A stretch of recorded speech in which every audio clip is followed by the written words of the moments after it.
ফিরে যাই আমাদের আজকের অতিথি নাট্য পরিচালক ইমরাউল রাফাতের কাছে। আবার আপনার কাছে ফেরত এলাম, যেটা আসলে শুরুতেই বলছিলাম যে আমাদের বাংলা ভিশনের 8 দিনব্যাপী ঈদ অনুষ্ঠান মালায় আপনার পরিচালিত নাটক বিএমডব্লিউ ড্রাইভার যেটি প্রচারিত হতে যাচ্ছে। তো এই নাটকটি প্রসঙ্গে শুরুতে কি বলবেন? কনসেপ্টটা বেসিক্যালি আমার একটা 5 স্টার হোটেলের বেসমেন্ট থেকে পাওয়া। সো এটা হচ্ছে দেখা গেল যে যে বিএমডব্লিউ ওখানে একটা গাড়ি পার্কিং হয়েছিল। সো মানে গাড়ির থেকে মানে সূর্যের থেকে বালি গরম আর কি। সো আচ্ছা, বা চার থেকে কাপ গরম। হ্যাঁ, সো যেটা হচ্ছে যে ড্রাইভার ছিল সে আশেপাশে কাউকে পার্কিং করতে দিচ্ছে না। হ্যাঁ, সে একটা আলাদা পার্ট নিয়ে আছে, মানে সেই বিএমডব্লিউর মালিক এরকম। তো ওই জায়গা থেকে বেসিক্যালি কনসেপ্টটা আসা যে মানে এবং হাউ দে ট্রিট যে ঠিক আছে ফাইন তোমার তো টয়টা করলা, হ্যাঁ আমি চালাই বিএমডব্লিউ। সো এইটা ইয়াটা যে ওর অ্যাটিচিউডটা ওই ক্যারেক্টারটা দেখে বেসিক্যালি কনসেপ্ট আসা। তো ওই জায়গা থেকে কনসেপ্টটা ডেভেলপ হওয়া। তো হুট করেই পরে নীলয় ভাইকে বললাম যে এরকম একটা কনসেপ্ট হতে পারে।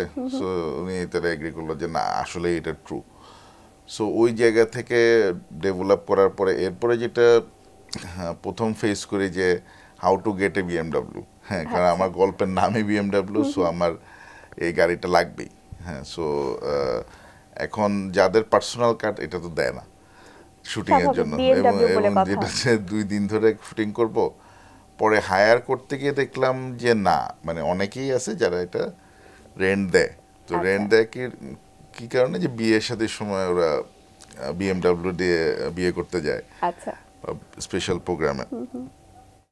এটারও একটা সিন্ডিকেট আছে যে বিএমডব্লিউ অডি মার্সিডিজ গাড়ির রেন্ট যারা দেয়, এটা একটা সিন্ডিকেট আছে। মানে এটার ওনারদের আবার কমিউনিটি আছে, এরাই আবার ইয়ে করে আর কি। তো এইটা করতে গেলেও আসলে আপনারা বেশ কিছু জিনিস জানতে পেরেছেন নতুন করে। হ্যাঁ, মানে দেখা গেছে কি একই গাড়ি মানে 3টা সোর্স, হ্যাঁ, তো ঘুরে ফিরে দেখা যাচ্ছে একই গাড়ি দেখাচ্ছে কিন্তু সোর্স 3টা। হ্যাঁ, সো এরকম কিছু মজার অভিজ্ঞতা আছে। তারপর বিএমডব্লিউ নিয়ে শ্যুট করার যেটা ঝামেলা, যে গাড়ি তো সেন্সিটিভ। হ্যাঁ, সো আমাদের শুটিংয়ের সময় তো 1000 লোক থাকে। সো দেখা গেছে কি গাড়ির উপর পানি ফেলতে দিবে না, এটা না ওইটা না। তারপর কার মাউন্ট দিয়ে শ্যুট করার সময় ঝামেলা। তো এই ঝামেলাগুলো আছে। আর একটা আউটডোর সিনের সময় খুব ঝামেলা হয়েছিল, এটা হচ্ছে মানে একটা সিকিউরিটি সিনটা ছিল এরকম যে একটা সিকিউরিটি গার্ড বিএমডব্লিউতে একটা লাঠি দিয়ে বাড়ি দিছে। তো এটা নিয়ে খুব ড্রাইভার খুব ইগোতে হার্ট হয়েছে যে আচ্ছা এটা কেন করলা। তো ওইটা শ্যুটটা ছিল একদম মানে আউটডোরে পার্কিংয়ে। ওইটা বাড়িটা যখন দেওয়া হয়েছিল গাড়ির কি কোনো ক্ষতি হয়েছিল? না, ওটা টেকনিক্যালি গাড়ির ক্ষতি করা যাবে না, তাতে আমার ড্যামেজ দিতে হবে। তো ওইটার সময় যেটা হচ্ছে ওখানকার যারা ড্রাইভার বা সিকিউরিটি গার্ড কমিউনিটি ছিল এরা খুব হেভি মজা পেয়েছে আর কি সিকোয়েন্সটাতে। তো এই শুটিংটিতে আসলে কারা কারা অভিনয় করেছেন? এটাতে অভিনয় করেছে নীল আলমগীর ভাইয়া, তানিয়া বৃষ্টি, নবা তাহিয়া হোসেন ও নিউকামার, আর এই 3জন মেইন ছিলেন। এছাড়াও ছিলেন জুলফিকার চঞ্চল, তারপর আশরাফুল সোহাগ, এরা ছিলেন। এবং বিএমডব্লিউ ড্রাইভার কি নিলয় ভাই ছিলেন? হ্যাঁ, ড্রাইভারটা নিলয় ভাই ছিলেন। আচ্ছা, শুটিং কোথায় হয়েছিল, লোকেশন কোথায় ছিল? শুটিং একদিন হয়েছিল আশুলিয়াতে, আশুলিয়া দিয়ে বাড়ি আউটডোর পার্ট যেটা, আর একদিন হয়েছিল উত্তরাতে। মোট 2 দিনই আপনাদের শুটিং কমপ্লিট হয়ে গেছিল। একটু লেট নাইট হয়েছে, but we have to complete, কিছু করার নেই। আচ্ছা, এবং নামটা শুনেই বোঝা যাচ্ছে আপনি একটু আগেও বলছিলেন যে আসলে কনসেপ্টটা পেয়েছিলেন এরকম একটা মজার অভিজ্ঞতা থেকে, এবং নাম শুনেও বোঝা যাচ্ছে বিএমডব্লিউ ড্রাইভার বেশ মজার একটা নাটক। সে যে এই যে নাটকটা বানিয়েছেন আপনারা, তো কি ধরনের আসলে আশা নিয়ে নাটকটি বানিয়েছিলেন, বা দর্শকরা আসলে কোন বিশেষত্বের কারণে এই নাটকটি দেখবে বলে আপনি মনে করছেন? এন্টারটেইনমেন্টের জন্য।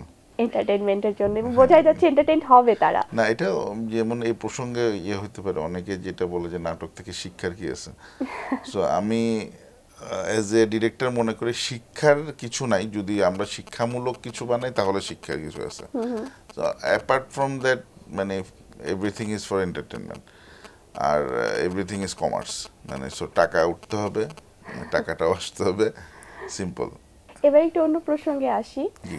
আপনি যেহেতু অনেকদিন থেকে নাট্য নির্মাণ করছেন, আপনার তো অভিজ্ঞতাও আছে অনেক, তো অনেক সিনিয়র আর্টিস্ট কিংবা অনেক দর্শকের কাছ থেকে আমরা একটা অভিযোগ শুনে থাকি যে আগে অনেক ভালো ভালো নাটক হতো। তো আপনার কাছে আসলে কি মনে হয়, এখন কি আসলে ভালো নাটকের সংখ্যা কমে গেছে বা আসলে ভালো নাটকের অভাব? ভালো শব্দটাই আপেক্ষিক, মানে ধরেন আমার কাছে যেটা ভালো লাগছে ওটা আপনার কাছে ভালো নাও লাগতে পারে, আপনার কাছে যেটা ভালো লাগছে আমার কাছে নাও লাগতে পারে। সো সিনিয়রদের যে কমপ্লেনটা, এটা কিছু অর্থে প্রাসঙ্গিক, আবার কিছু অর্থে প্রাসঙ্গিক না। মানে ধরেন ইটস ট্রু, আগে যেটা হচ্ছে অনলি কন্টেন্ট বেস ড্রামাই হতো। সো এখন যেটা হচ্ছে একটু ম্যাস লেভেল বা ওদেরকে রিচ করার জন্য যেটা আমরা দেখা যাচ্ছে কি কন্টেন্ট ছাড়াও অনেকে অনেক কিছু করতেছে। বাট আমরা যারা আগে থেকে যারা মানে শিল্প সাহিত্যের সাথে একটু যোগাযোগ ছিল বা বই পড়া বা এই ধরনের রিলেটেড ইস্যুসগুলো ছিল, তো এরা ধরেন আমরা ফাইট করে যাচ্ছি যে না, মানে একটু কন্টেন্ট বেসড ড্রামায় হওয়া উচিত। হ্যাঁ, সো এই ফাইটটা চলছে, বাট এখন যে হচ্ছে না এটা একদম ভুল কথা। সো উল্টা যেটা হচ্ছে আমাদের কিছু 8-10 বছর আগেও যেটা ছিল যে সিনিয়র জুনিয়রের একটা যোগসূত্র ছিল এবং ব্যালেন্সিংটা ছিল।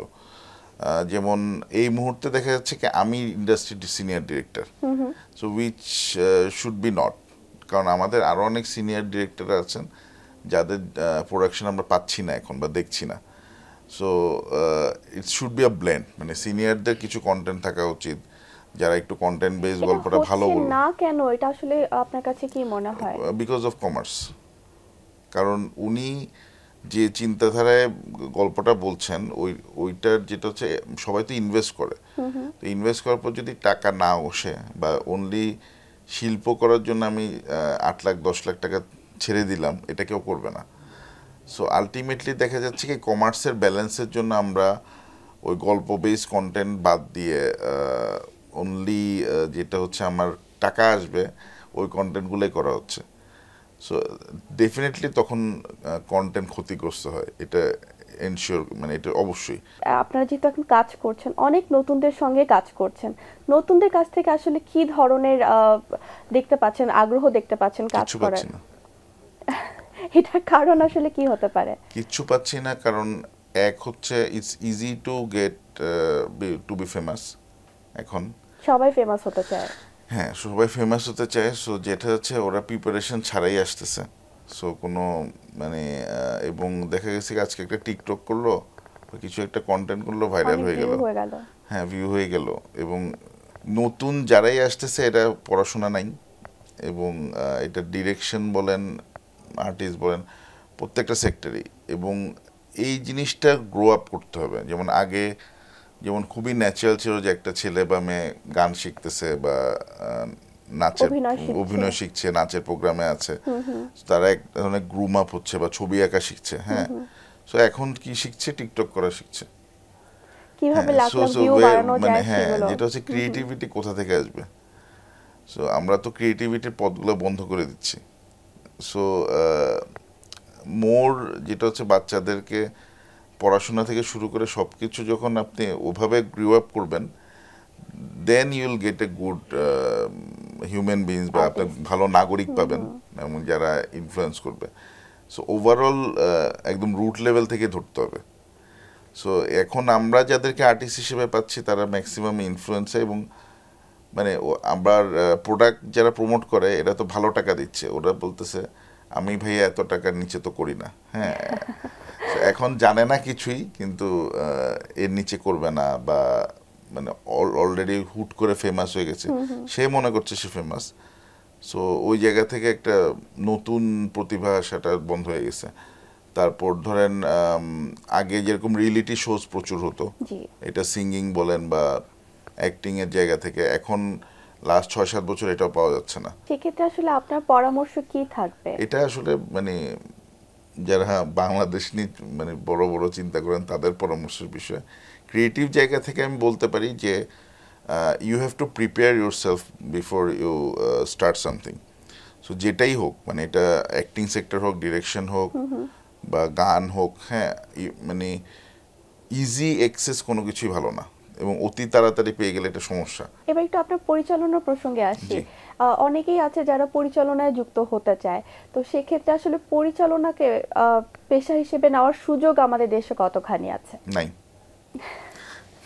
আপনি নিজেও কিন্তু একজন নাটক পরিচালক হিসেবেই পরিচিত। এটা হচ্ছে আমরা it's a passion driven work, মানে এখানে যেটা হচ্ছে হাতে করা যে খুব কোটিপতি হয়ে যাবে কেউ, এটা না। এই প্যাশন তো অনেকের মধ্যেই আছে। আমাদের গুরুমুখী বিদ্যা। আমি যেরকম আশফাক নিপুণের সাথে 3 বছর এসিস করার পরে দেন আরো ওয়ার্কশপ অনেক কিছু করার পরে ডিরেকশনে এসেছি।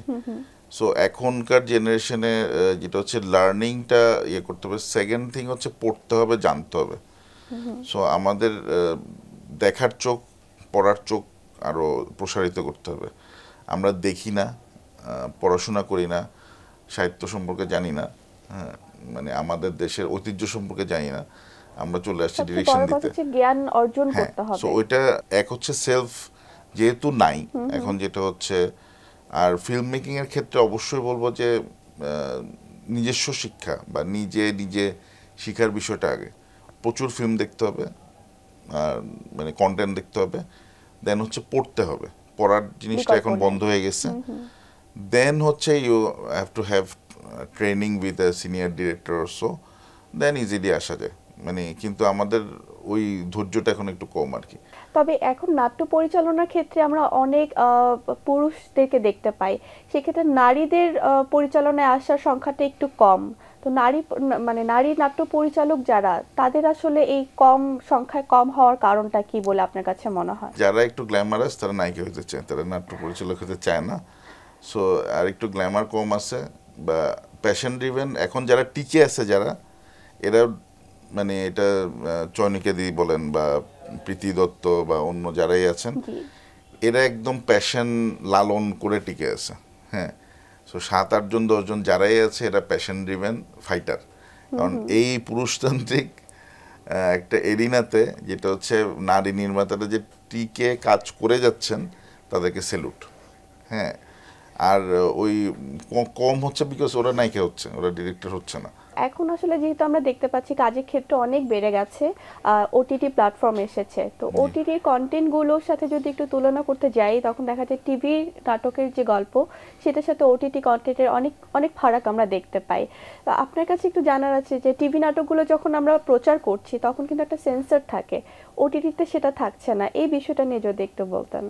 না, উল্টাটা হচ্ছে আমি বলবো। ধরেন আপনি জিনিসটা এই কনটেক্সটে বলছেন যে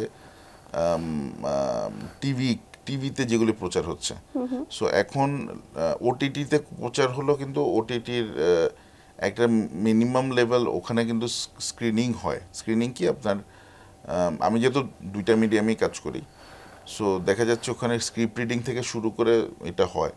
সো ওখানে যেটা হচ্ছে কেউ ভুল করে কেউ করে না। যদি কোনো কিছু ভিজুয়ালি দেখায় ফেলে, যেটা হচ্ছে ওটা জেনে শুনেই দেখাচ্ছে। হ্যাঁ, বা আমরা যেটা হচ্ছে কোনো একটা সিকোয়েন্স যেটা হয়তো ওটিটির জন্য 18+ সিন বা সামথিং, ওইটা হ্যাঁ ওইটা স্ক্রিপ্টে আছে, এবং যেটা হচ্ছে পরিমিতি বোধ রেখে দেখানো হচ্ছে, চেষ্টা করা হচ্ছে। অনেক সময় হয়তো দেখাইতে হচ্ছে। তো ওইখানে যেটা হচ্ছে ইন দ্য মিন টাইম আমিও ইনভলভ ছিলাম, মানে ওটিটি নীতিমালা আসছে, সো ওখানে যেমন সেন্সরশিপ থাকছে না, মানে সেন্সরশিপ ওয়ার্ল্ড ওয়াইড কিন্তু নাই, একমাত্র বাংলাদেশে সেন্সরশিপ আছে। কথা বলতে খুব ভালো লাগছিল, অনেক কিছু জানতে পারলাম আপনার কাছ থেকে। তো আমরা আজকের আড্ডাটা শুরু করেছিলাম আপনার পরিচালিত নাটক বিএমডব্লিউ ড্রাইভার, যেটা এবারে বাংলা ভিশনের 8 দিন ব্যাপী ঈদ অনুষ্ঠানমালে প্রচারিত হতে যাচ্ছে। তো এই নাটকটি প্রসঙ্গে একটু যদি আমাদের এই মুহূর্তে যারা বাংলা ভিশনের দর্শক আছেন তাদের উদ্দেশ্যে আপনার কিছু বলবার থাকে। ফুল অন এন্টারটেইনমেন্ট, প্রথম মিনিট থেকে মজা পাবেন লাস্ট মিনিট পর্যন্ত। লাস্ট মিনিটে একটু শক খাইতে পারেন, মানে গল্প ঘুরে যায়। আচ্ছা, সো নিরাশ হবেন না, পয়সা উসুল কন্টেন্ট। নিশ্চয়ই আমরাও আশা করছি বাংলা ভিশনের অন্যান্য যে নাটকগুলো জনপ্রিয়তা পেয়েছে সেগুলোর মতনই আপনার এই নাটকটিও দর্শকের কাছ থেকে দর্শকপ্রিয়তা পাবে। আপনাকে অসংখ্য ধন্যবাদ আজকে এই সকালে আমাদেরকে সময় দেওয়ার জন্য। Thank you so much. প্রিয় দর্শক, এতক্ষণ কথা হচ্ছিল অতিথির সঙ্গে। এবার সময় হলো বিদায় নেবার। আমাদের অনুষ্ঠান সম্পর্কে আপনার যে কোনো মতামত ও পরামর্শ জানাতে লিখুন এই ঠিকানায়। প্রযোজক দিন প্রতিদিন, বাংলা ভিশন, নূর টাওয়ার, 110 বীরত্তম সি আর দত্ত রোড, ঢাকা 1205। ফোন 96320303 আমাদের ইমেল অ্যাড্রেস dinprotidin@banglavision.tv। বিখ্যাত বিজ্ঞানী টমাস আলভা এডিসনের একটি উক্তি বলে শেষ করব আজকের অনুষ্ঠান। তিনি বলেছেন, কারো অতীত জেনো না, বর্তমানকে জানো এবং সেই জানাই যথার্থ। দর্শক, সবাই ভালো থাকুন, সুস্থ ও সুন্দর থাকুন। আজ সারাদিন সবার জন্য শুভ ও কল্যাণময় হোক।